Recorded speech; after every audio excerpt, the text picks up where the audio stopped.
Ya, penyebaran COVID-19 atau virus corona terus memantik sentimen-sentimen lain sehingga bursa saham berpotensi terus bergerak tidak tentu arah. Nah, menghadapi kondisi seperti ini, Bursa Efek Indonesia telah memiliki protokol dalam menghadapi krisis.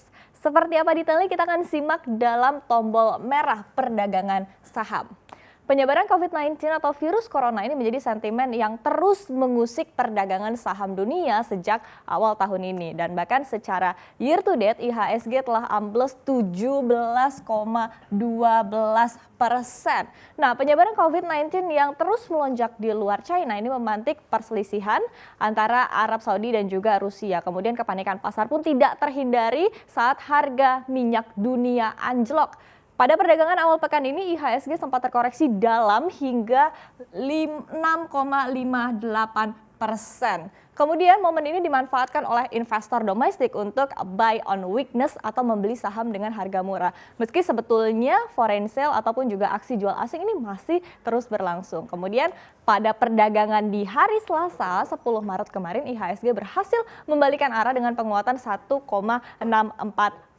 Nah, kemudian pada hari ini kita ketahui bahwa IHSG juga terjadi tarik-menarik begitu antara zona merah dan juga zona hijau sehingga akhirnya IHSG di hari ini ditutup di zona merah dengan pelemahan 1,8%. Kemudian Bursa Efek Indonesia pun sebetulnya terus waspada memantau pergerakan pasar. Sebagai informasi, BI telah memiliki manajemen protokol krisis untuk menghadapi saat-saat seperti ini. Seperti apa detailnya kita akan lihat.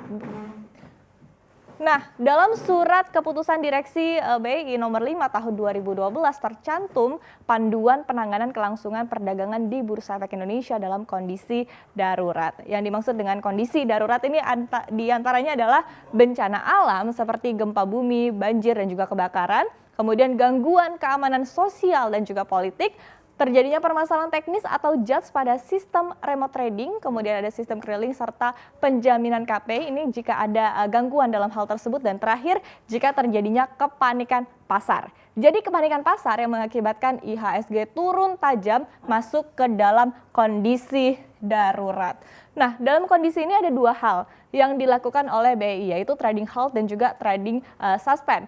Trading halt adalah pembekuan sementara perdagangan, sementara trading suspend adalah penghentian seluruh perdagangan di hari tersebut. Nah, dalam situasi IHSG terkoreksi tajam, yaitu lebih dari 10%, maka trading halt akan dilakukan selama 30 menit. Kemudian jika setelah trading halt IHSG tetap mengalami penurunan, bahkan lebih dari 15%, maka akan dilakukan trading suspend.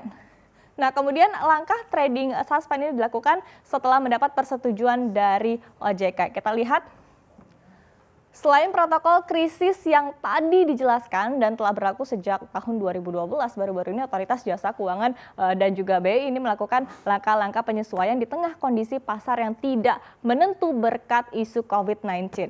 Nah, pada 10 Maret 2020, OJK memerintahkan Bursa Efek Indonesia untuk melakukan penambahan trading halt selama 30 menit jika IHSG turun lebih dari 5%. Nah, hal ini mulai berlaku per hari ini 11 Maret 2020 hingga batas waktu yang belum ditentukan. Jika nantinya setelah trading halt IHSG ini masih kembali turun ke bawah 10% ataupun juga 15%, nanti peraturan yang tadi dijelaskan sebelumnya ini tetap berlaku, yaitu adalah trading halt ketika lebih dari 10%, kemudian trading suspend ketika lebih dari 15%. Nah, sebagai informasi, jika IHSG anjlok lebih dari 2%, maka sebetulnya Bursa Efek Indonesia ini akan melakukan pemantauan ataupun juga market watch. Kemudian jika anjlok hingga 5%, jika tadi disebutkan adalah akan dilakukan trading halt, sebelumnya memang Bursa Efek Indonesia ini melakukan analisa begitu ya, dan jika terjun lebih dari 7,5%, maka dilakukan crisis meeting team. Kemudian kita lihat di slide berikutnya, efektif pada hari ini juga 11 Maret 2020, Bursa Efek Indonesia menetapkan auto reject secara asimetris. Sebelumnya adalah auto reject simetris. Sebagai informasi, auto reject simetris ini artinya adalah penolakan pada sistem judge baik untuk penawaran jual ataupun juga permintaan beli saham.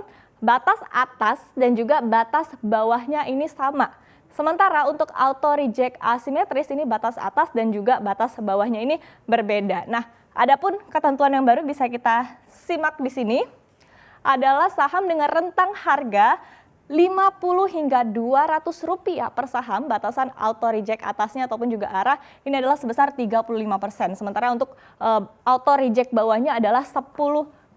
Kemudian untuk harga saham dengan rentang harga adalah 200 hingga Rp5.000, maka rentang atasnya ataupun juga auto reject atasnya adalah 25%, sementara auto reject bawahnya adalah 10%. Dan jika harga saham tersebut di atas Rp5.000, batasan auto rejectnya untuk di auto reject atas sebesar 20% dan auto reject bawahnya adalah 10%.